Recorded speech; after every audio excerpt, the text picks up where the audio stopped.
This is where it comes to, folks, is that in the time of Iraq, if somebody had sat me down and explained to me what my duty was about dealing with protecting America and defining just war and about my role, I would have to ask myself, would I go back again? Knowing what I know now about Iraq, and the answer is no. Not about whether the surge was right or whether we had the right tactics, or not about any senseless nonsense about this. Was Iraq right to begin with? The answer is no, and I wouldn't go back.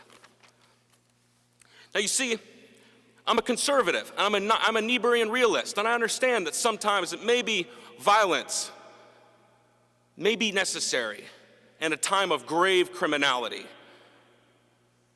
But Iraq caused me to think twice about it. See, I went to seminary after I got an undergrad. I went to Fuller Seminary. That's where the evangelicals are at. And I had a professor, Glenn Stassen.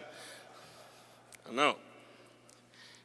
And Glenn tells me, I've got all kinds of issues working out. Glenn, and I said, I can't deal with getting involved in politics and whatever. I'm against the war and all this sort of stuff. And Glenn says, nah, listen, pal, you got a role to play. You need to do something. But you see, you need to do it a sensible way. You need to engage the principalities and powers, and you also need to engage practical political steps. One more minute. Thanks. Sorry. And so I meet Peter Lehrman.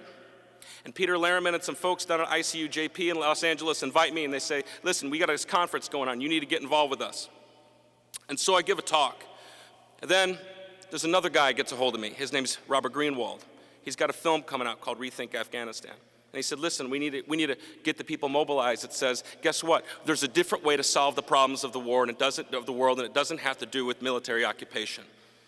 There's practical steps. You know what those are. Will you please lead a group of veterans and get this going? So we did. We started Veterans for Rethinking Afghanistan. And over the last year, we've been developing policy and influencing the powers to say, listen, there are practical ways to solve the problems of the global war on terror that doesn't include occupation, it doesn't include violence.